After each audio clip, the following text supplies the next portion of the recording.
श्रीगणेशाय नमः। वागर्थाविव सम्पृक्तौ वागर्थप्रतिपत्तये जगतः पितरौ वन्दे पार्वती परमेश्वरौ। श्रीमद्भागवत महापुराण पंचम स्कंध 22वां अध्याय। भिन्न भिन्न ग्रहों की स्थिति और गति का वर्णन। ओम नमो भगवते वासुदेवाय। राजोवाच यदेतद्भगवत आदित्यस्य मेरुं ध्रुवं च प्रदक्षिणेन परिक्रामतो राशीनामभिमुखं प्रचलितं चाप्रदक्षिणं भगवतोपवर्णितममुष्य वयं कथमनुमिमीमहीति। राजा परीक्षित ने पूछा, भगवान आपने जो कहा कि यद्यपि भगवान सूर्य राशियों की ओर जाते समय मेरु और ध्रुव को दाईं ओर रखकर चलते मालूम होते हैं, किंतु वस्तुतः उनकी गति दक्षिणावर्त नहीं होती। इस विषय को हम किस प्रकार समझें? श्री सुखदेव जी ने कहा, राजन, जैसे कुम्हार के घूमते हुए चाक पर बैठकर उसके साथ घूमती हुई चींटी आदि की अपनी गति उससे भिन्न ही है, क्योंकि वह भिन्न भिन्न समय में उस चक्र के भिन्न भिन्न स्थानों में देखी जाती है। उसी प्रकार नक्षत्र और राशियों से उपलक्षित काल चक्र में पड़कर ध्रुव और मेरु को दाएं रखकर घूमने वाले सूर्य आदि ग्रहों की गति वास्तव में उससे भिन्न ही है, क्योंकि वे काल भेद से भिन्न भिन्न राशि और नक्षत्रों में देख पड़ते हैं। वेद और विद्वान लोग भी जिनकी गति को जानने के लिए उत्सुक रहते हैं, वे साक्षात आदि पुरुष भगवान नारायण ही लोकों के कल्याण और कर्मों की शुद्धि के लिए अपने वेदमय विग्रह काल को 12 मासों में विभक्त कर वसंतादि 6 ऋतुओं में उनके यथायोग्य गुणों का विधान करते हैं। इस लोक में वर्णाश्रम धर्म का अनुसरण करने वाले पुरुष वेदत्रयी द्वारा प्रतिपादित छोटे बड़े कर्मों से, इंद्रादि देवताओं के रूप में और योग के साधनों से अंतर्यामी रूप में उनकी श्रद्धापूर्वक आराधना करके सुगमता से ही परम पद प्राप्त कर सकते हैं। भगवान सूर्य संपूर्ण लोकों के आत्मा हैं। वे पृथ्वी और द्युलोक के मध्य में स्थित आकाश मंडल के भीतर काल चक्र में स्थित होकर 12 मासों को भोगते हैं, जो संवत्सर के अवयव हैं और मेष आदि राशियों के नाम से प्रसिद्ध हैं। इनमें से प्रत्येक मास चंद्रमान से शुक्ल और कृष्ण 2 पक्ष का, पितृमान से 1 रात और 1 दिन का तथा सौरमान से 2.25 नक्षत्र का बताया जाता है। जितने काल में सूर्यदेव इस संवत्सर का 6ठा भाग भोगते हैं, उसका वह अवयव ऋतु कहा जाता है।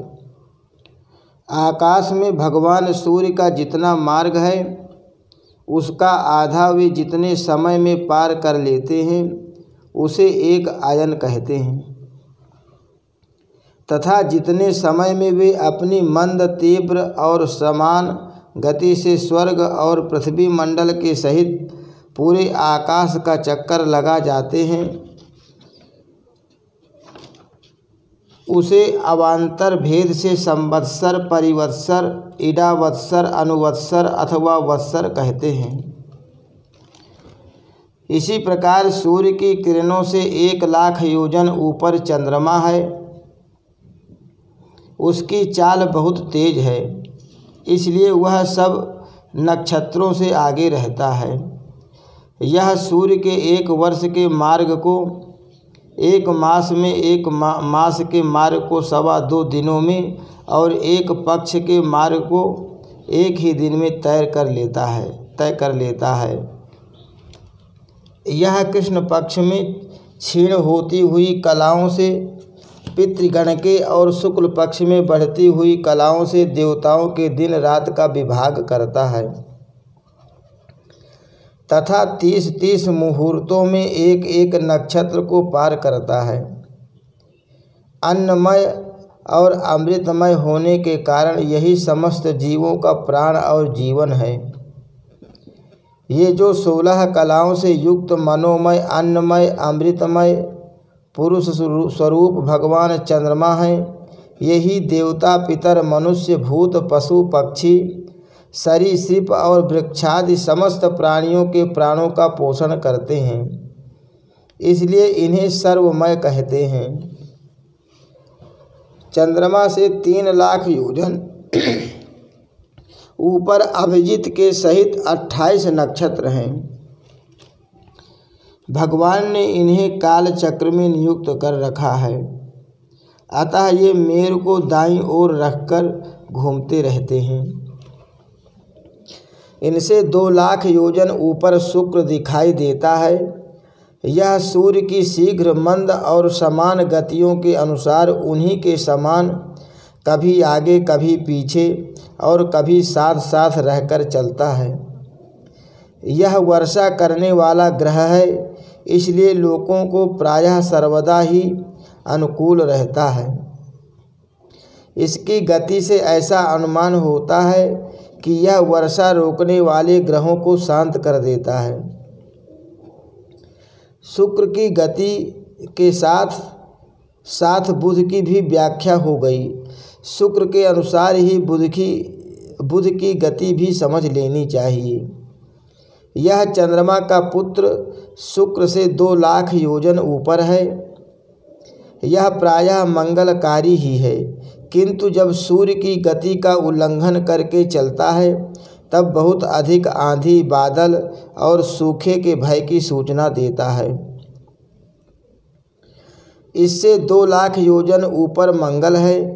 वह यदि वक्र गति से न चले तो एक एक राशि को 3-3 पक्ष में भोगता हुआ 12 राशियों को पार करता है।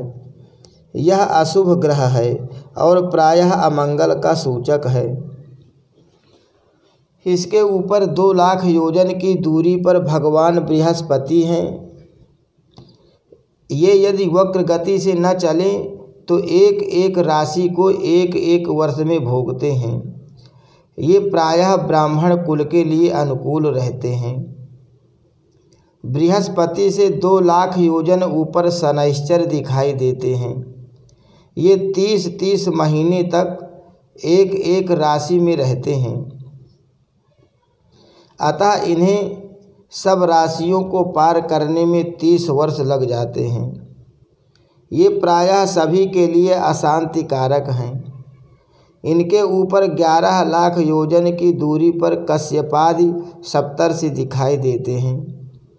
ये सब लोगों की मंगल कामना करते हुए भगवान विष्णु के परम पद ध्रुव लोक की प्रदक्षिणा किया करते हैं।